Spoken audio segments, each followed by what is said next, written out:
Where's yours, Tom? What I did was I drew up a business plan along with the menu, which is attached. And if it's okay, I'll just read what I had said. I also have a sketch of the space, which is a 2,500 square foot space on 1600 West 183rd Street. We plan on opening up, operate 2,500 square foot deli cafe with the privilege of video gaming. Daddy's Cafe will have approximately 45 to 50 seats for dining and a full menu available to carry out. The menu will consist of, if you look, there's the menus on the back. That's just the outline of the menu. That's not the true menu, but that's the item we will be carrying. We're gonna have fresh bakery goods.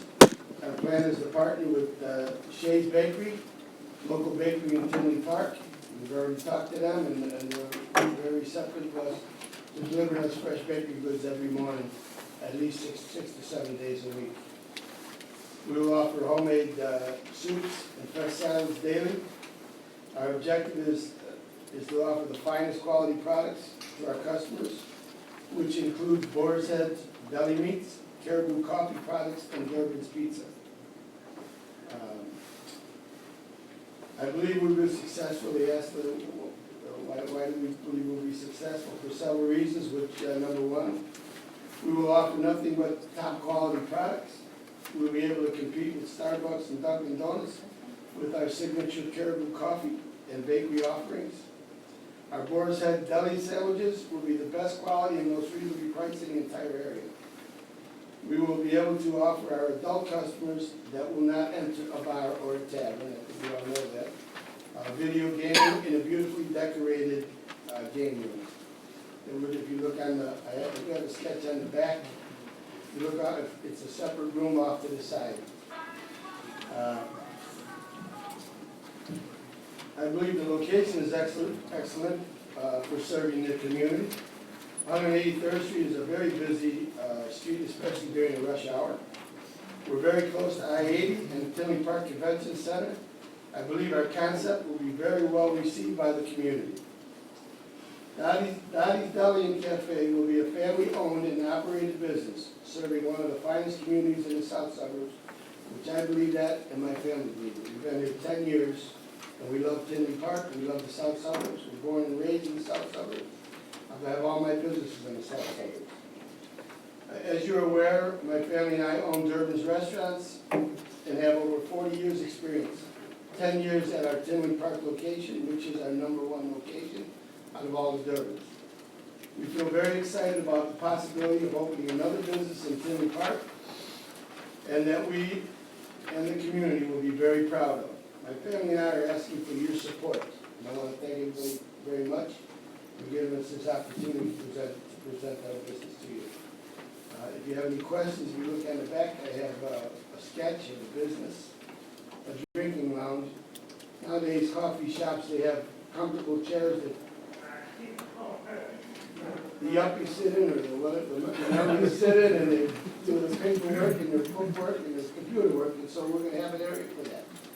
Off to the left side is the operation, strictly out if you like, or you can sit down in one of the tables or booths, which we'll be able to sit about 50 people.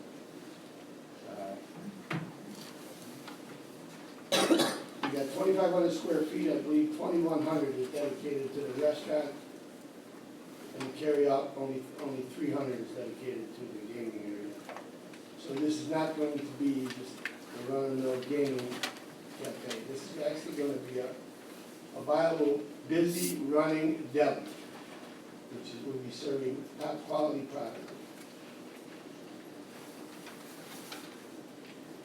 If you look at the menus, beverages will be able to compete with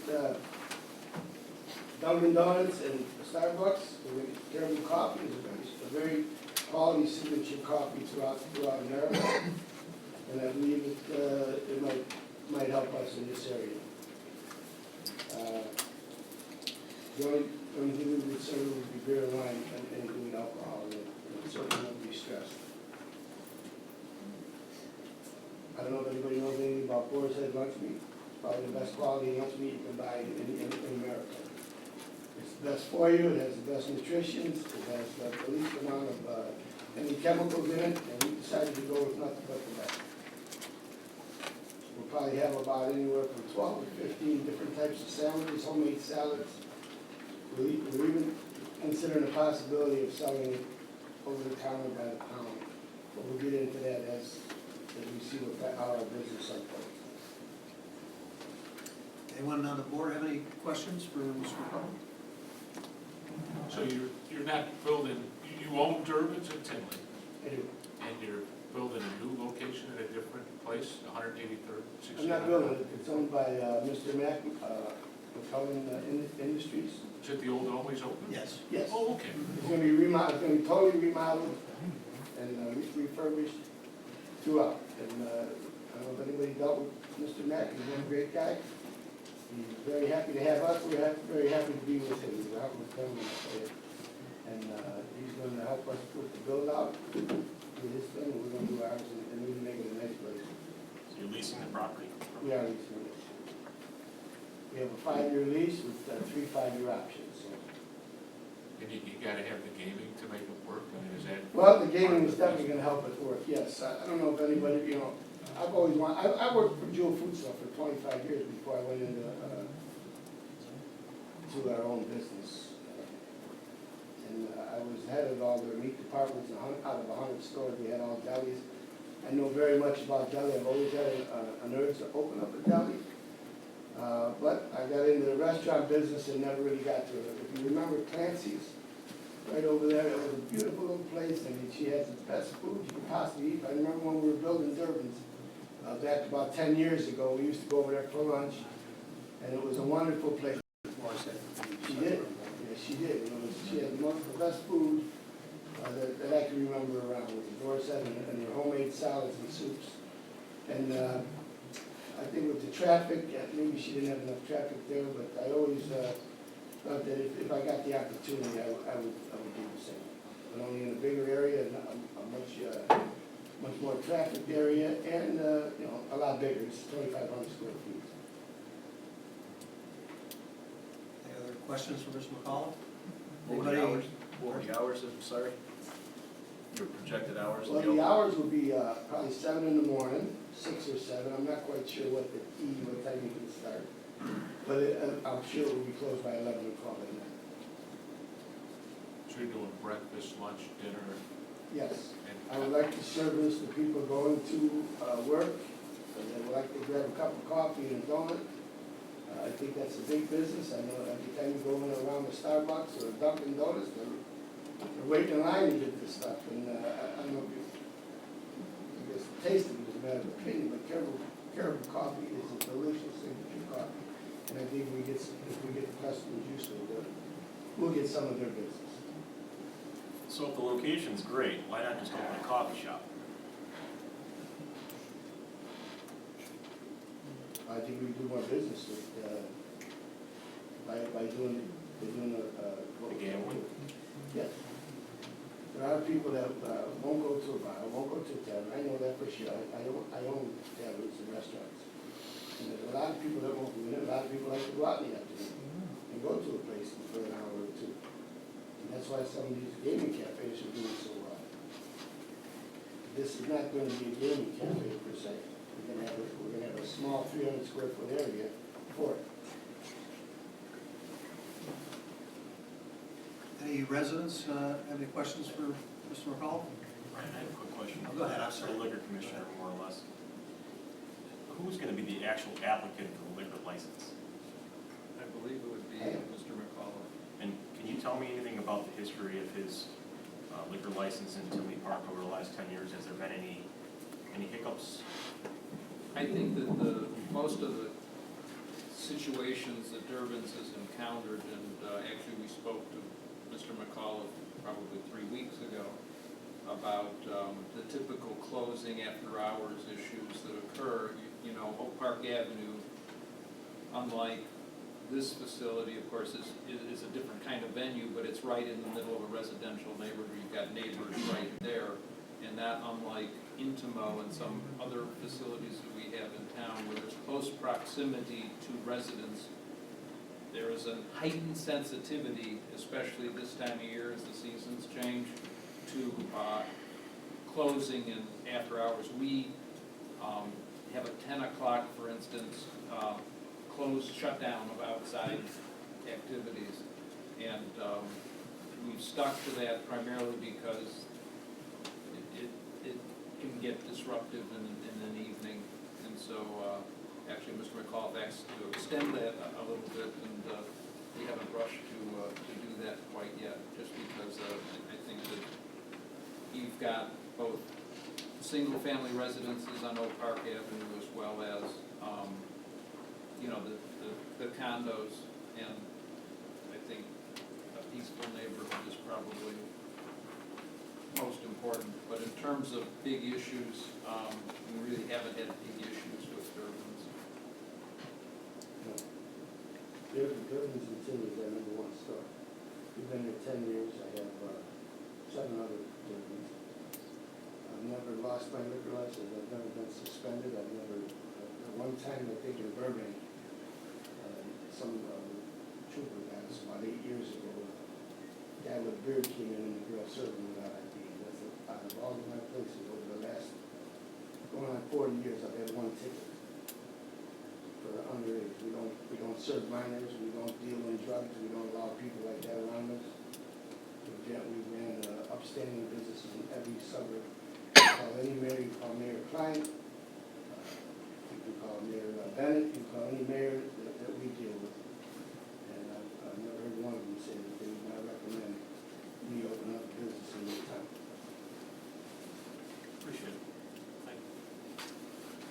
Any other questions from the board? Anyone in the audience care to address Mr. McCollum? I would just ask, how many gaming terminals are, is it 5? It's 5, that's all I know. That's the maximum allowed. Okay, thank you, Mr. McCollum. Thank you very much. Thank you, sir. Next, do we have a representative from Betty's Bistro? Yes, that's me.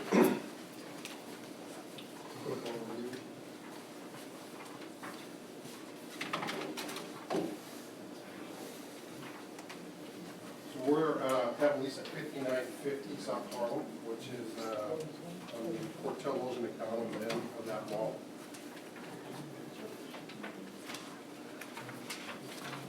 I guess in the scope of the genres of the business, we are probably would be deemed more a traditional Indian cafe.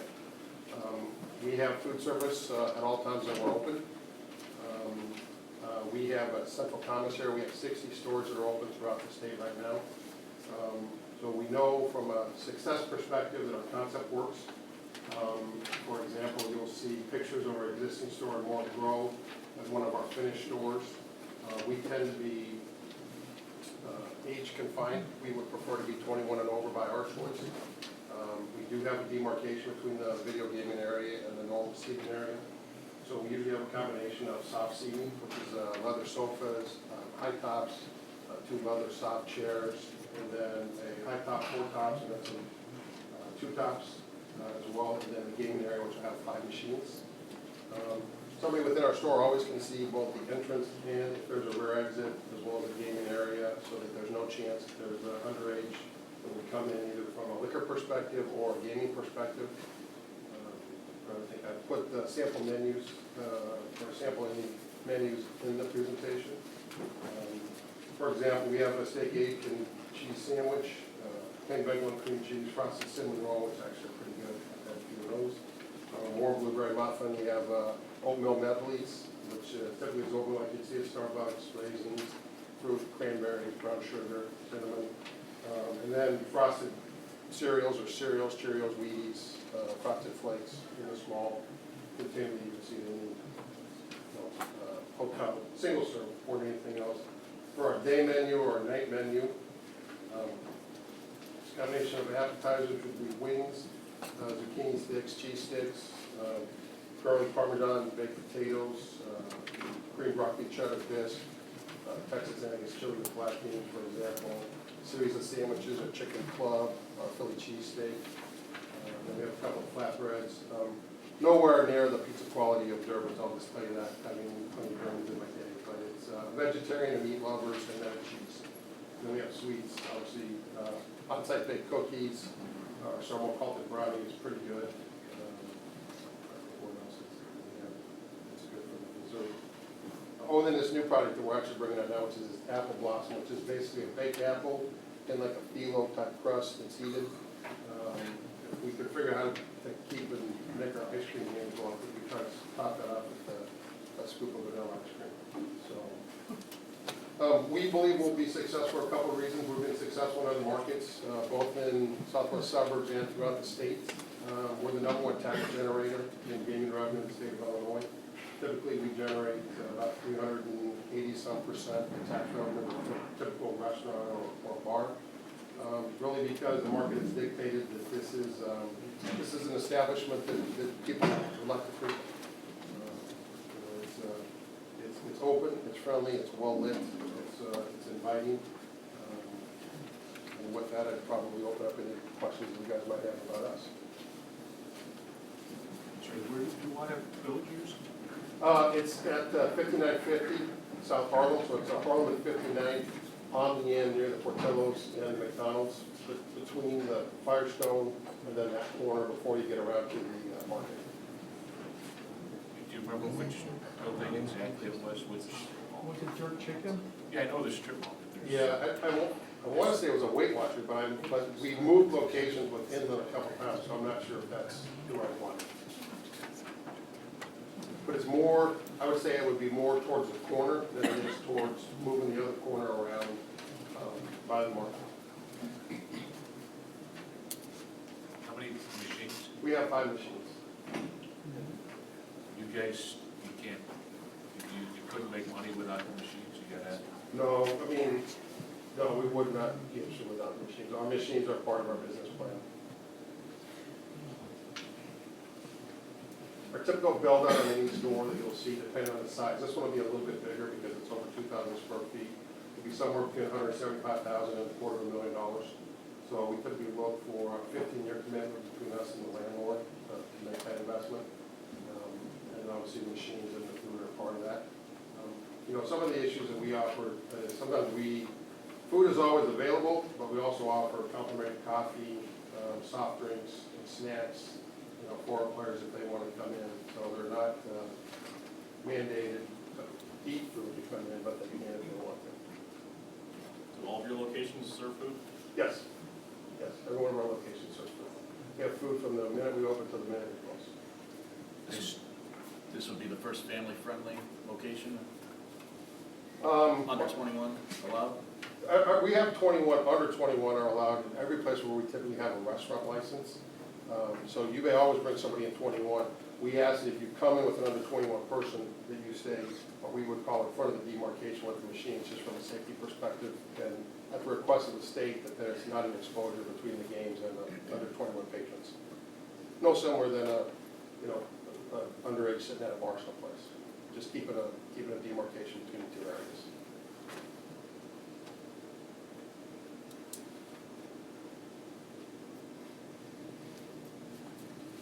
Any other questions from the board members? The location in Oak Forest? We do not have a location in Forest. So probably our closest location here is we have a location in Madison, location in Chicago Heights, a very successful location in Oak Lawn at 95th and Central. We have a location in Hickory Hills that does well. I think this store will be particularly successful just because of the proximity to Orland. As long as Orland continues to not allow video gaming, there'll be a migration from Orland patrons. It would be naive to think that people from Orland didn't gamble, and if they do, I think our location at 59 Harlem, I think we'll do well with that Orland market. We'll market into that Orland market with direct mail and some other things. We'd like them to come over to our store and spend some money and hopefully leave some money for you guys. Did I understand you correctly? You asked the landlord for a 15-year contract? We have, I think the initial is 6 and 2 unilateral options for another 10 years. 2 5s after that. do you know how much money you'll be spending to put that place up to whatever it is you do with it? Well, our typical build out, depending on the size, like I said, between 175 and $250,000. So we'll be on the higher end of that because this is a bigger space. So we typically build out 2 ADA bathrooms with granite countertops and some things like that. That's a big draw for our stores. Custom carpeting, we have Chicago motif artwork, some stuff with the Chicago River and the Wrigley buildings and stuff like that, which you'll see in all of our stores. All of our stores are very simple. So I think this will be on the high end just because of the size of the store. Now, the other thing I think that would come up, kind of dovetailing to your question related to family friendly. Our stores have a minimum, sometimes between 7 cameras, all the locations. Probably this store, because of the size, will probably have 10 cameras. In some cities and some villages, those are piped directly into the police station. I don't know what the code is here. But we do that for a couple of reasons. Safety for our guests, obviously safety for our employees as well. And then we try not to encourage drinking, so we typically have 3 drinks maximum, which is done as we bring a drink in the cash register, and obviously keeps track of the station that you're at, the location. And we really do that for 2 reasons. Liability reason, and we don't ever want to be accused that we're pushing drinks and gaming at the same time. It's your choice, but at a certain point, it can be dangerous to go. Did your company ever close the location? No, we have never closed a location. No. And we have some locations that are doing not doing as well as we would like, but we have not closed any locations.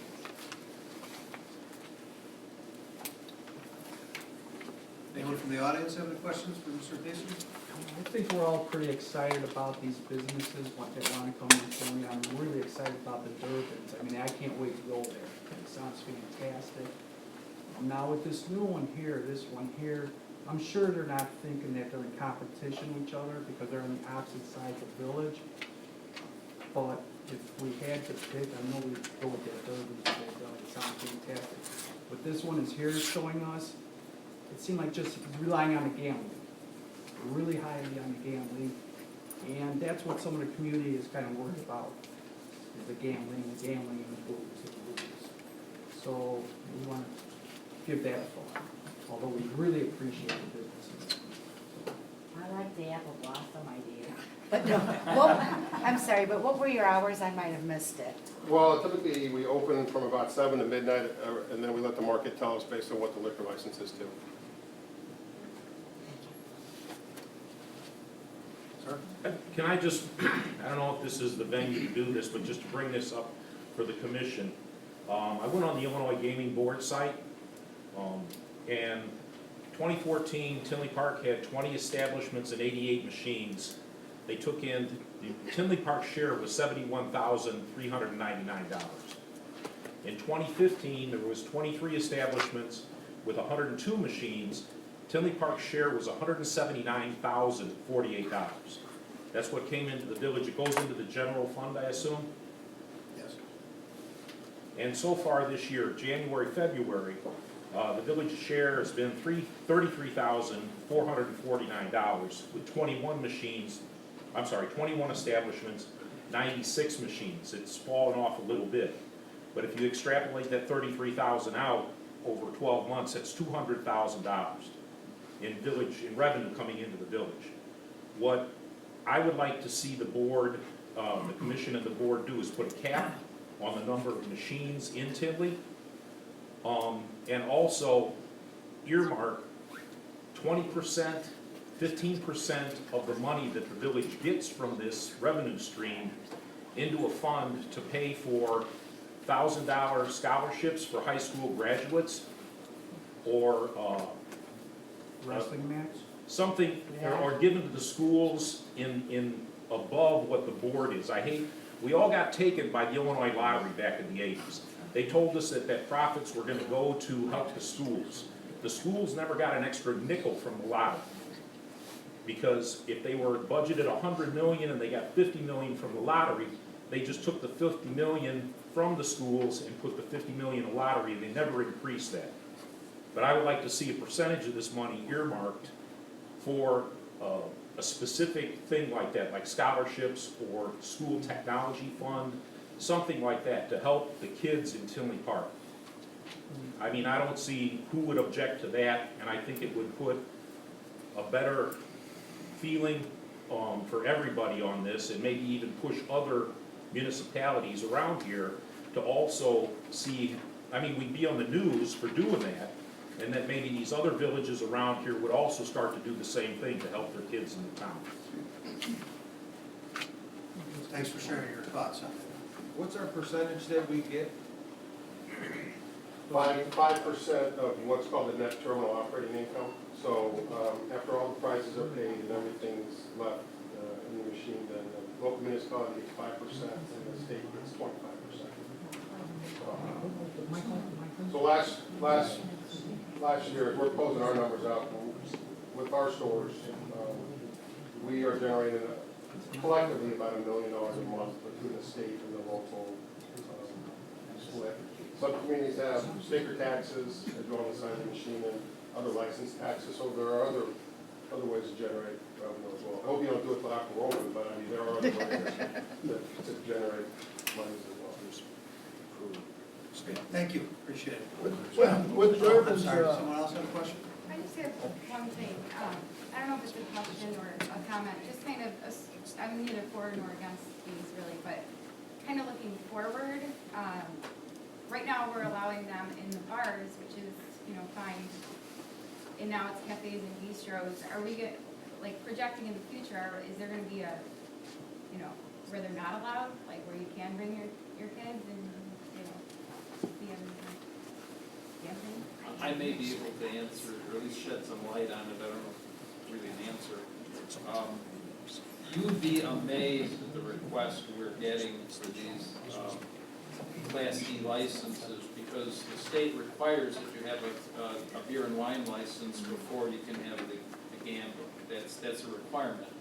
I suspect some of the people that are before us today would probably just as soon be without the liquor license altogether, but that's the state rules that they're there.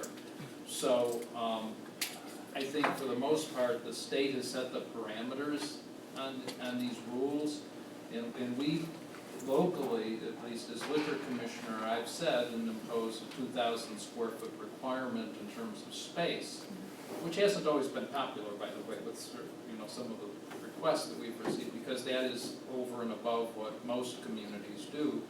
But if we're gonna have a serious impact here and a serious investment on the part of these facilities, I think you've just heard Mike here say how, they're gonna be having extra artwork and have some extra spend here just because of the size. So that's part of what we're after this too, to make them substantial and to make them serious business commitments. So he had said that Orland Park doesn't want them there, is there a specific reason why? Communities, including Tinley Park, had to really evaluate it before it was permitted here, and it was only after the state had approved it, and I believe there was probably 2 or 3 years of experience in other communities before this village board approved it. So it was kind of, we wanted to see how it went first, and that was the process that we used to kind of validate it. There are other communities here that aren't doing it. For instance, Frankfurt is not doing it, nor is Orland Park. Then on the other hand, Oak Forest is doing it, and as you mentioned, Oak Lawn and some communities around us as well. So. Well, Mayor, I can add to that. Sure. So when the state set up the rules, I think, I'd like to say in the infinite wisdom of Springfield, which I think might be an oxymoron, but they gave the local control to the municipalities, so then the municipalities could decide if there's something that we think fits within our village or something doesn't fit within our village or town. So you had to affirmatively say, I would like to have video gaming in my community. So that's in unincorporated county areas or individual towns. I know it's before, we didn't pursue it for a while, so I don't think it was a long period of time to see how the whole system kind of shook out. And then to the mayor's point, we typically have about 1,500 square feet, but I've seen applications on board similar to this that have been plenty more 600, 800, where, food might be 2 Cheetos packets and a roller hot dog, which, they want the game. At the end of the day, the market's going to tell you who's going to be successful and who's not going to be successful. So as typical, sometimes you'll see low-cost providers will start to fall out, and if you spend too much, you'll fall out. So there's a balance. But 2,000 is maybe twice what you need to be successful in this space. But I think, to the mayor's point, I know the space we're going into is over 2,000 square feet, and it's been empty for 15 months, so our landlord's happy that we're taking it. They've obviously checked through our financials to know that we can handle it. But and what we can space build is that? What neighbor is that space? I think a neighbor's a burrito shop, to be quite honest with El Famous? you. Yeah. So it's in that smaller mall? The smaller mall, I think, yeah, so the Firestone sits here, so Firestone sits here and we're in the smaller mall, and we're basically, as you come right in, your headlights was pointing right into our space. There are no problems with the proximity to the church? No, it has to be 1,000 feet. Yep, How many feet from the school? same.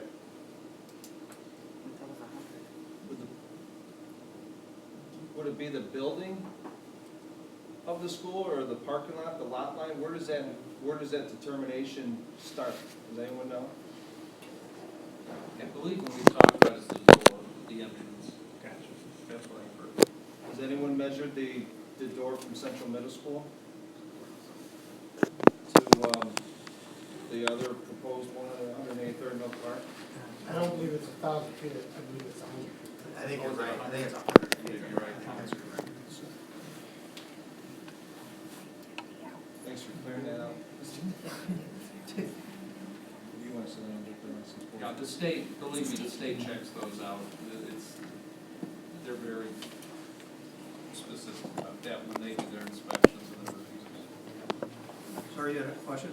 Well, Let me raise this. I've been a Finley Park resident since 2009, and I want to say around 2011, 2012, my wife and I were in a condo. She was up by the front window. I was in a little different part of the condo, and we heard a loud crash, and we lived in the barn. And sure enough, we went to look out, and some car had come and crashed right into the street light, busted up the whole front of his car. And my wife in the other room, I started hearing her dialing 911. The police responded. By the time the police got there, he had pulled away, driven all the way around that whole circular area and then driven out. And was obviously drunk. The officers thought he might have come out of Dendrinos. I'm a little concerned about how many liquor licenses we're issuing and what we can do to make sure that stuff like this doesn't happen.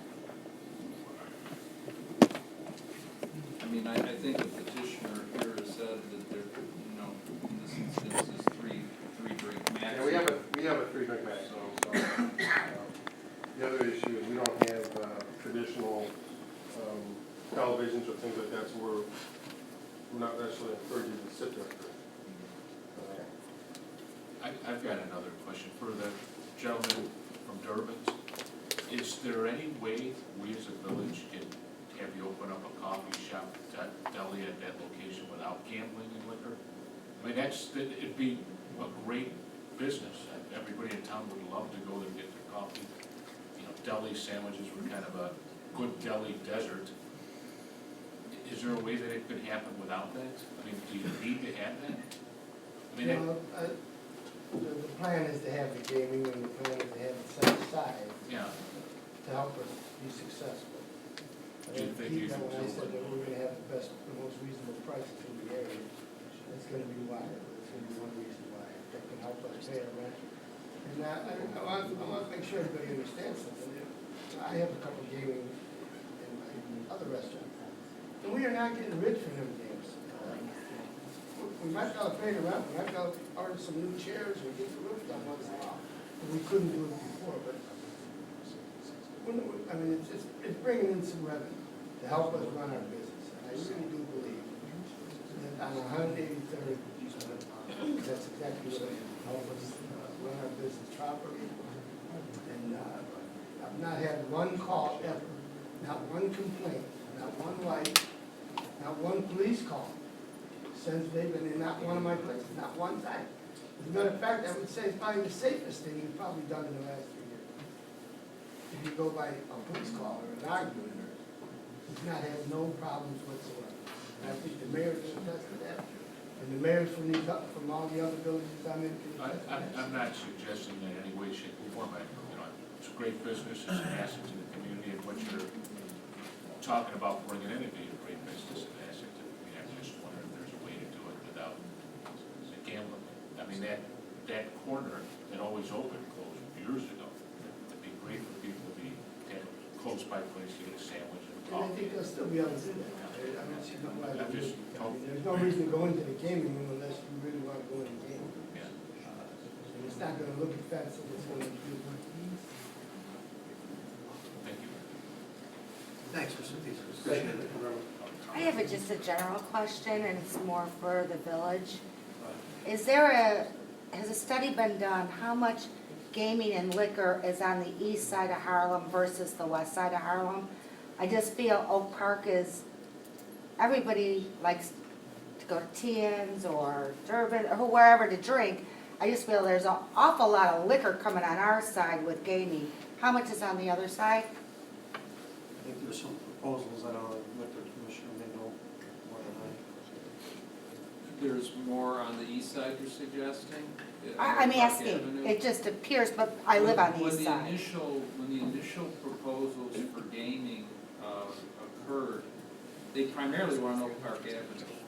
And they were in conjunction with the restaurants on Oak Park Avenue. So it was the Lubies that were big, big proponents, basically stating that their business was, being taken away by Oak Forest, restaurants and facilities that had these video gamings and they had opportunities that they didn't. So it was, the pitch was made kind of on a level playing field argument. Right now, I would say that one of the reasons, and, there were some questions asked earlier about how the resources are used, and a lot of times, we've tried to take some of the, and once again, we haven't earmarked the funds, but, the events in downtown Tinley Park cost a lot of money. And this is a vehicle to help pay for some of those Music on the Plaza events. It's also a vehicle to help, one of the conversations the board has had earlier, but, maybe, snow plow removal, for instance, would be a good idea. I'm not opposed to it, it just seems, why is it all on one side of the village and not the other? I mean, think there's a it's really sweet just been candy shop on the other side. It's just been the request of the restaurants. There's been no reason, this proposal before us was on the west side of Harlem, and the other one is on the east side of Harlem, so there's, Just barely. but Well, there that's is- because most of your eating that. establishments. Most of those places are on these. And there are some restaurant businesses that just choose not to have it, so it varies based on the entrepreneur and their business plan and what they're really interested in and what not. We're trying not to be a hindrance to business, and, if somebody makes a good case for it, we try to do it, just to support business. Thanks. Item number 4, discuss contract renewal with Call One for phone services. Steve, is that your correct?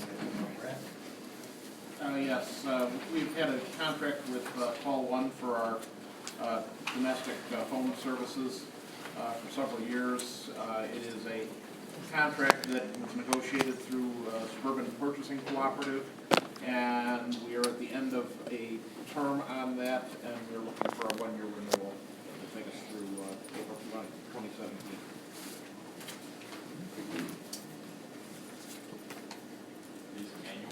Annual, yes. Yes. Any questions on that renewal?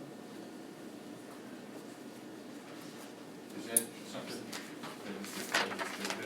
that It is going through a cooperative purchasing program, so it's already been bid. Worth co-op, is that the municipalities? Yes, correct. Is that around the sort of radius around us, or things? I believe this is through SSMMA. Well, it's all the councils of governments, including SSMA, so there's a page right now in all municipalities. That's the good. Right. Yep. Okay. And we've got no problem with the service, so we're really happy with that as well, so. Thank you, Brad. Next, let's move to item 5, open items. Mayor? All right, thank you, Mr. Mayor Pro Tem. I believe one of the requests that I had made earlier and staff asked them to investigate was really a budget-related item, which was to review the bike path opportunities. There's the Park District has volunteered to partner with us to do the bike walking path near the dog park that they recently finished off, and I think that would be a good partnership. Likewise, to look at the feasibility, and I know there's some very tight rights of way around the 163rd Street to 159th under those power lines. It gets pretty tight there, but clearly it would be a linkage that I think would be fairly important to those people that bike, because you don't even try to bike over there now because it just dead ends. So it seems like a bit of a missed opportunity. So that was really my only comment there, and that's for budget consideration, which I don't know if we've got dollars identified to be able to incorporate in the budget, or where that's at. I guess direct that to the treasurer. At this point, we kind of need to have some ideas for what the project would cost, but I'm sure that we can find money in the budget if that's the board's desire. So I guess it really just kind of be a consensus opinion to try to get that incorporated there. I just think it's, we've got so many resources around us in terms of the Cook County Forest Preserve walks and bike paths. And I think as we talk about quality of life and look at the opportunities that we have to, really accommodate residents that like to be outside and like to take advantage of it, it just seems like a good thing to make a priority in this year's budget. Especially when you got a partner. Once again, this is an opportunity for the Park District that wants to partner with us on this, so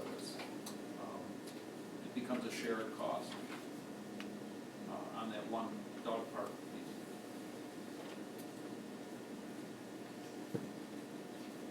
Thank you, Mr. Mayor. Excuse me, is this open? It's just a question. Is this just open for discussion with you guys right now? Only because when you drive down Oak Park Avenue, even over by the VFW, there's no room to put a bike lane. Right. You're gonna be tearing up all that beautiful landscaping right before the frontage road, like across from the old Blockbuster. That's empty. I can't think of the name of the restaurant. Right.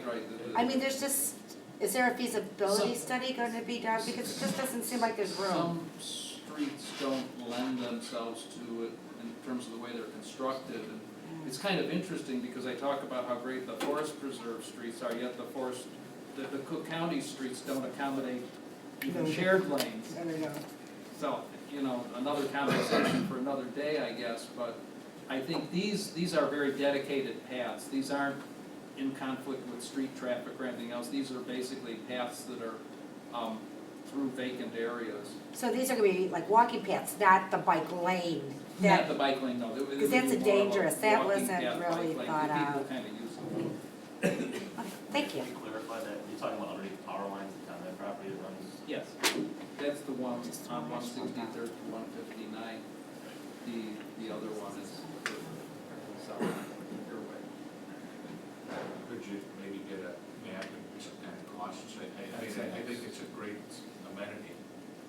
We'll work on it because we work on it with the Park District. I just wanted to make sure that there was interest in it, I guess.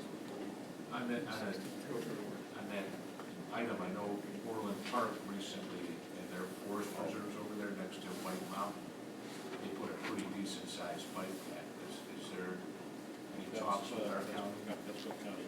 Right, it's a Cook County Forest Preserve, but it's inside of Orland Park. We've got some land for it, or county land. Has anybody talked to them about anything like that, or they got any plans over there?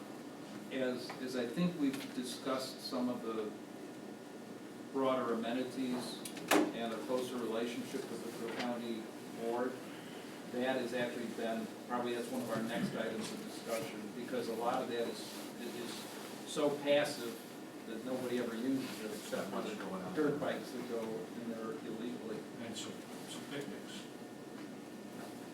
But that, I think that's a huge opportunity, actually.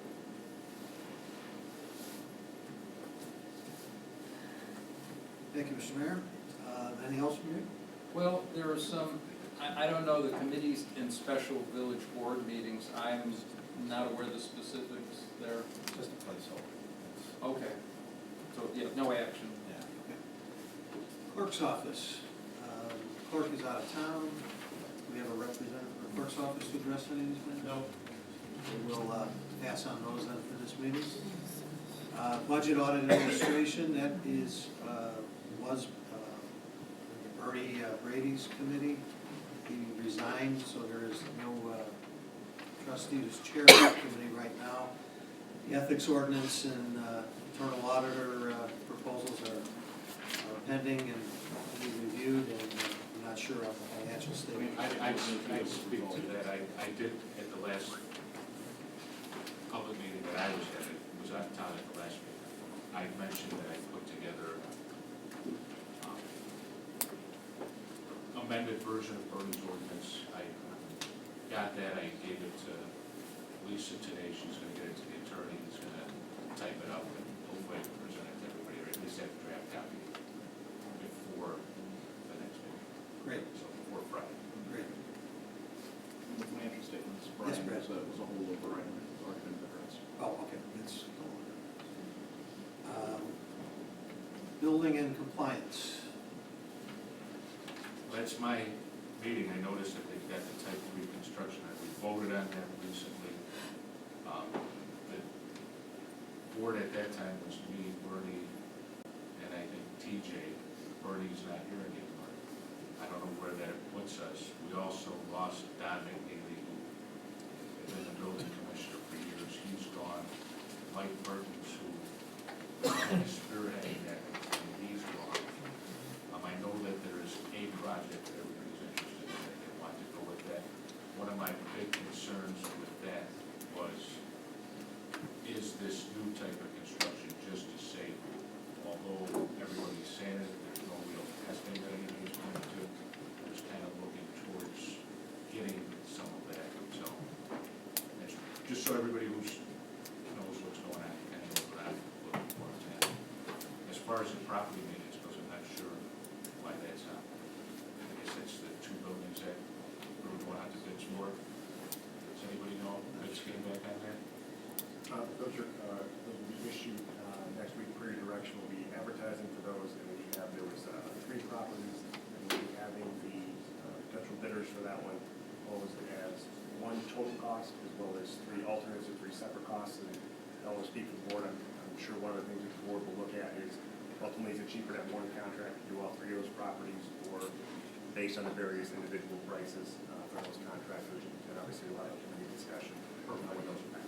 I think there was one other that we were trying to go through the courts with, Tom. Do you know anything about that? There's 4 altogether. That's Right. correct.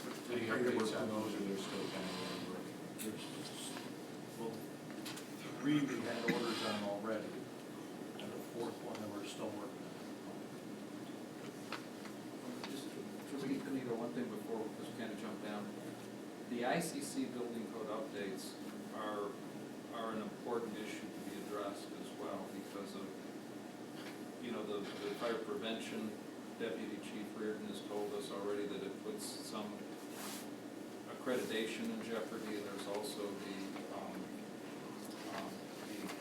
180 homes that are in floodplain on FEMA maps. They have to be addressed because they could, in fact, our outdated codes could jeopardize the rates that they get. It's kind of like an ISO rate in a way. So really, I think these are probably. Well, I get what you're saying. The memo, there was a memo, I think, that Yes. he sent to Mike Mertens, who sent me a copy of it. It didn't have any kind of time frame. Do you have any kind of time frame on that? Because I think, aren't the last time the codes were updated, several years ago. You know what the last time it was, like 2008 maybe? 2006. Did, So when do these codes have to be updated for the accreditation of the flood problem and stuff like that? That's your memo on the accreditation, right? How long till? They shouldn't exceed 2 editions, so they get updated every 3 years. So we're on the 2015 edition now? No, we're still in 2006. Okay. We are, no, I'm talking about the rest of the building community. It varies, but there is a 2015 edition Right. out there. Okay. So for your accreditation, we have an idea of time frame that you need to have it done by before it'll become an issue for accreditation. It would be before our next on-site evaluation. And when will that be? That would be next year. When next year? Probably second or third quarter. So the third quarter next year, so it's between September and December of 2017? Approximately. Okay. Hasn't been scheduled yet. Thank you. but the CRS, which relates to those, I didn't, what's the CRS? CRS is the community rating system. I didn't get that now. Maybe somebody would shoot me a copy of it. Yeah, please do, because I think there's a sense of urgency here that needs to get that moving. Yeah, this was. 2006. Well, can you give? Yeah, this was talked about in public works, but yeah, that, if we can get the codes updated and do a couple other things, that will help with the insurance ratings for residents, and so that's. I certainly wouldn't want to hurt any residents' ratings, but if you get me the memo, so that I can see what it is, what it says, and maybe give me a time frame on it. Okay. We'll get you the. Give me some people to talk to about doing it, and maybe we can get involved. Thank you. Anything else, Mike? That's it for me. Okay, thank you. Finance and Economic Development, expanded Zabraki Plaza. There, we have money proposed in the upcoming budget for consideration of that project. Last time we talked about this, staff was gonna work on identifying the parking replacement opportunities, and we'll be looking at that further as we get into the season. Financial policy. Financial policy, the Economic Commercial Commission is working on an aspect of that with respect to incentives. Our incentive ordinance has been amended a number of times over the years to add and take into different considerations, different opportunities.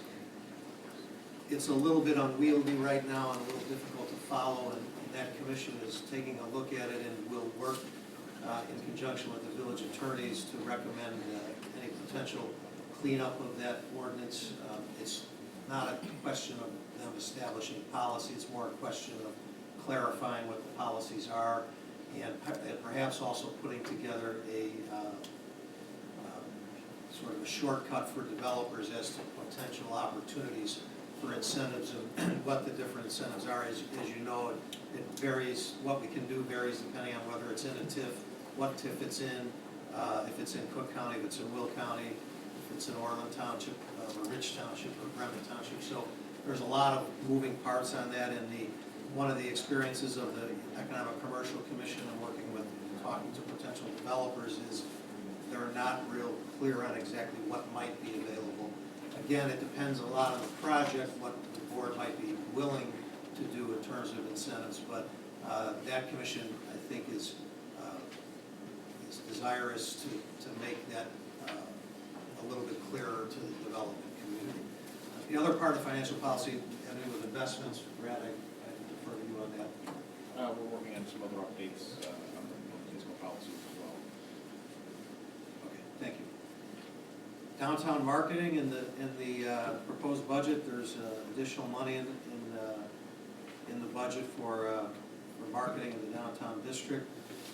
And the marketing communications with residents, there's also funds in there for beefing up the use of social media and that type of thing. We have the tourism consultant recommendations, we just had a presentation in the Finance Committee meeting before this meeting.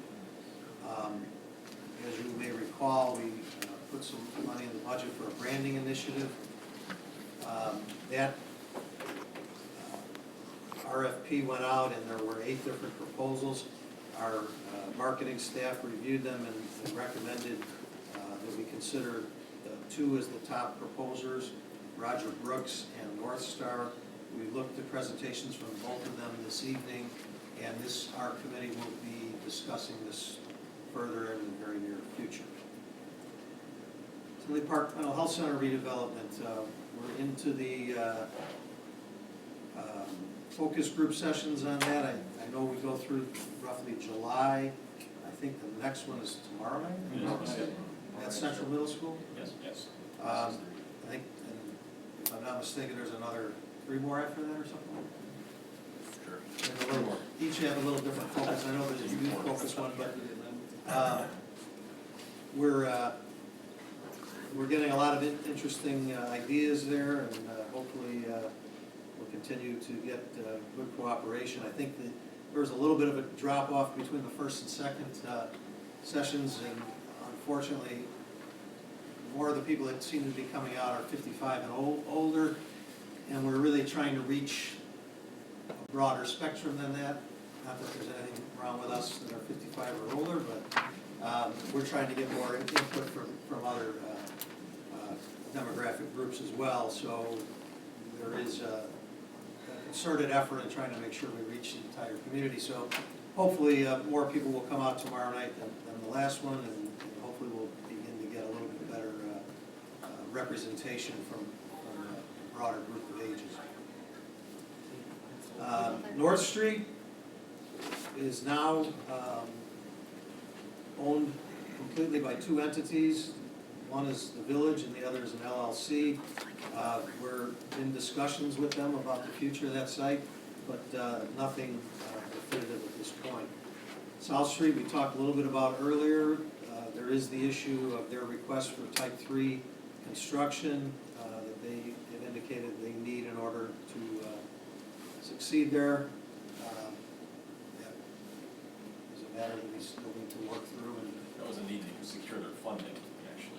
The drawings, they can't proceed with the architect drawings if they don't know what type of construction requirement we're gonna be putting on them. So it's pretty urgent because of the concerns of the interest rate environment and everything else, that if we're gonna consider that we get, I think that's part of that broader building package that really needs to be addressed ASAP.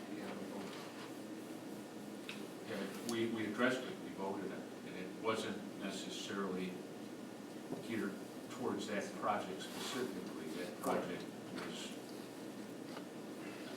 that project's been around forever. They've had 2 or 3 different plans. They got approved, they got incentives, and they didn't happen. This latest one is a bigger plan with more units and more incentives desired. One would be a less expensive construction method.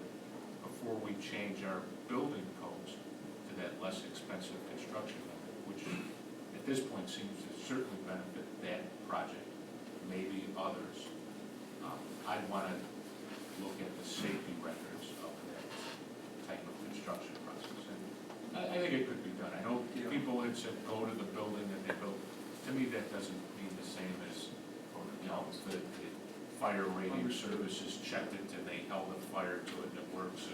Because it seems to me like if it's not built properly, there's leaks and the leaks get the fire spread and it's no better than, whereas cinder block and masonry don't bleed.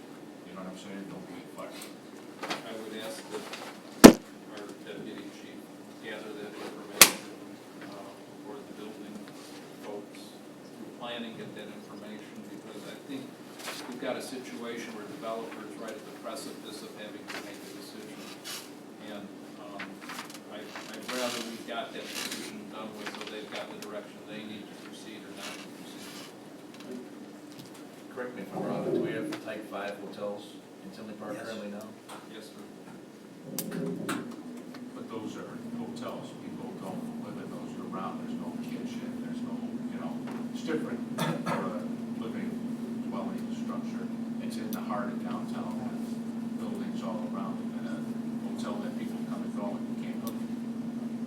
I agree in terms of the distinction.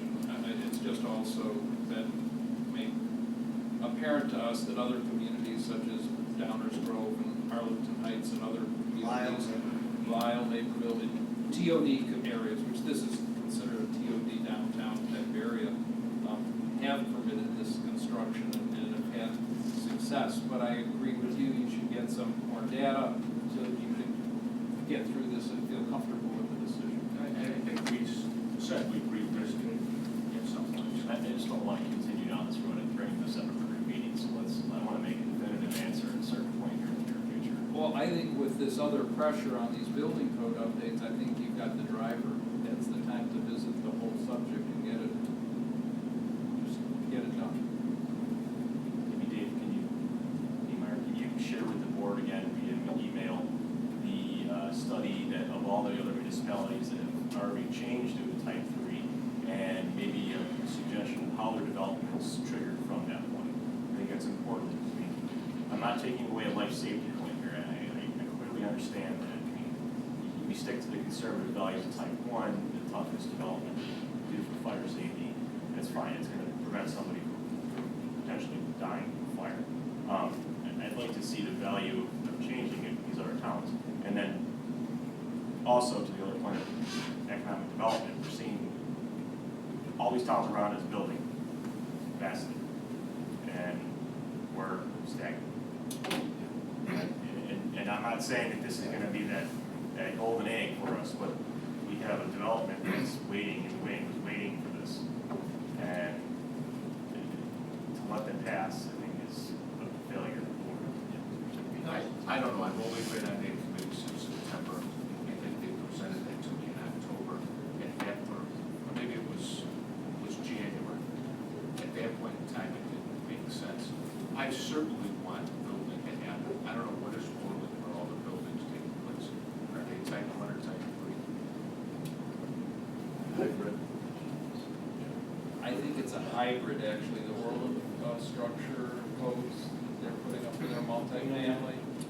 I thought it was a different. I mean, two of my big problems are it's changes to the code for one particular development. I have a hard time doing it. It's not Then specific it to shouldn't be. development. I'm just saying, that's part of it. I think it's rolling into that scenario. I But understand. it's certainly not for that, because, I mean, Right. that's not the only development that's gonna happen until the park in the next 20 years. There's obviously gonna be more development. And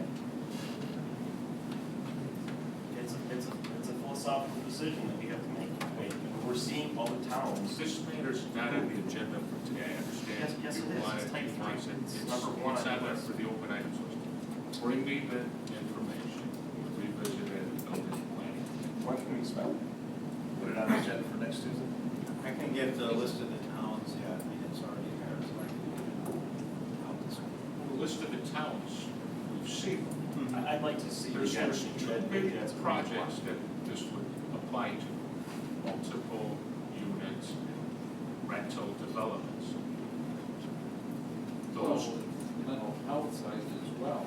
And this is much broader. right now, we're selling them, so any of those things we'll revisit it. I don't think this is necessarily, I mean, a list out there, I get that everybody wants We'll it. get you the information. Or better yet, if you guys want it, if everybody wants it that much, I mean, it doesn't necessarily have to come up through the building committee. I mean, I Well, don't. it may be something that maybe we can bring up through the committee of the whole, when you get more to the data that you're looking for. Right now, your think that'd be the committee, right way to I think do you're it. short another person, right? So it's Yes, you. short of person, short staff, short of things.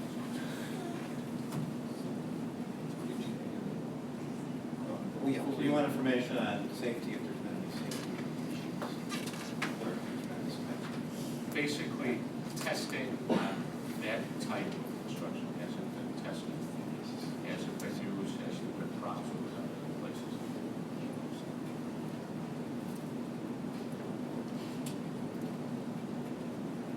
Okay, my last item is Old Central Middle School. We're considering a couple of proposals to develop their development. That will be determined hopefully shortly. Planning and zoning.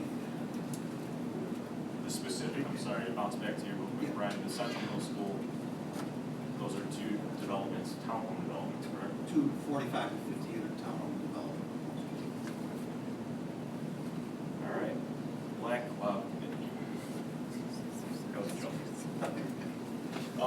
my legacy plan code update, there's nothing of substance to update this, besides the fact that I would chime in on the 2 citizens committee meetings that we've held so far. They're going well, from what I'm able to gather. We have one on Monday evening that targeted a little bit about economic development, about how the village is, what we do for an economic development, and how it applies to the legacy code. So I thought that was a fairly informative session from the time that I was able to spend. I picked up that. Thank you, Mayor. Maybe do you have any input from your 2 experiences so far? No, I think it was interesting, the information and the dialogue is helpful, and it's a work in progress. So I look forward to continuing that initiative. The Plan Commission project, I'm pretty sure everybody's aware that we appointed new plan commissioners to fill the commission. We're hosting a joint meeting for the Plan Commission and Zoning Board of Appeals on April 21st. Obviously, this is going to be a training session for the roles, procedures, and principles, and issues related to the ZBA, as well as the Plan Commission. I'd like to note that there will be no action taken as a result of this agenda item. So there's not going to be any action taken that evening. It's solely going to be an informative meeting for the new commissioners and members of the ZBA. Sign code text amendments, and they have, again, nothing of substance there. It's been, I believe, pushed back to commission or committee months ago, and we haven't moved anything there as of recent. That's about it. A lot of, as you probably could assume, we do have a lot of variations coming through for fences and a couple of things for some of our automotive industries, car dealers. Some variations to their sites, so that's going to be coming through. We do have a fairly busy spring and summer coming up for our committee. Thanks, Jake. Public safety, TJ? The only thing, on the red light cameras, IDOT has finished their review of the plans, and both of the current vendor and the incoming vendor are going to teleconference with the assistant village manager Thursday and set up what they're going to do to switch over of all the equipment. Okay, anything else? Thank you. Public Works. Water meter replacements, the village opened bids on March 29th for labor component for installation of the, and also the meters themselves. Tom, do you want to talk any more about? Well, the estimates that I had in place and the bids that were received were either at or lower than, what I estimated it to be. So I'm looking, we're currently reviewing with the assistant village manager, the village attorney, public works director, the proposals, and look to have something before the board next board meeting. On water, anything on that? Trustee Young, just Oaklawn officials are continuing to meet with IDOT to basically address some of the concerns about the costs for the extension of the line, and those meetings so far are progressing nicely, but nothing official to report yet. Oak Park Avenue reconstruction, anything on that, Kevin? Is that still on for next year? Yeah, we're still in the phase 1. Cook County Service Project, Mayor, Dave, you want to talk about Nothing to report, that's all. about the legacy pond with Panduit? Is any updates on, Not at this point. what's the status with that? What are we? There's a public hearing, or there's the TIF meeting's coming up next Thursday. Next Thursday, yes. TIF joint review. Thanks. Okay, that's it on open items. Before we adjourn to executive session, I'd open up for public comment. Anyone in the audience who has a comment? If you do, please step up to the mic. Okay, if there are none, then I look for a motion to adjourn to executive session to discuss A, the purchase or lease of real property for the use of the public body, including meetings held for the purpose of discussing whether a particular parcel should be acquired. B, the setting of a price for sale or lease of property owned by the public body.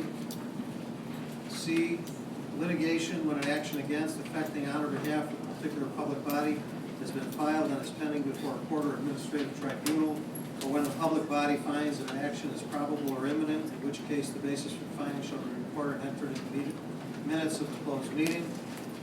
D, the selection of a person to fill a public office as defined in this act, including a vacancy in a public office, when the public body is given power to appoint under law or ordinance, or in the discipline, performance, or removal of the occupant of a public office, when the public body is given power to remove the occupant under law or ordinance. And E, the appointment, employment, compensation, discipline, performance, or dismissal of specific employees of the public body or legal counsel for the employees of the public body or legal counsel for the public body, including hearing testimony on a complaint lodged against an employee of the public body or against legal counsel for the public body to determine its validity. And I get such a motion. So moved. I get a second. Second. All those in favor? Oh, I'm sorry, I need a roll call. Trustee Youngster? Yes. Trustee Vandenberg? Yes. Trustee Benito? Yes. Trustee Gray? Yeah. Mayor Seaman? Yes. And myself, yeah. Okay, we're adjourned to executive session. We do not expect to have any announcements today afterwards. Thank you.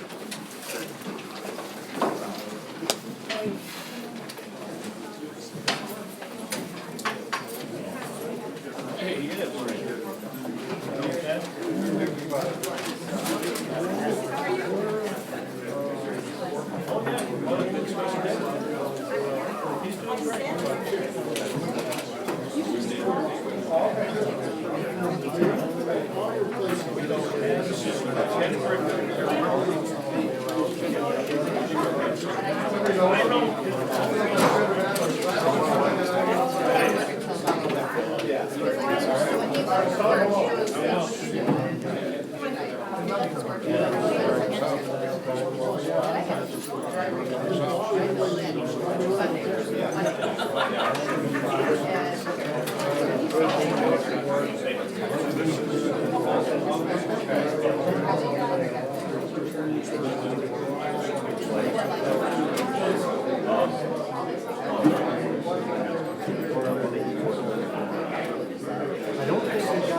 Nice.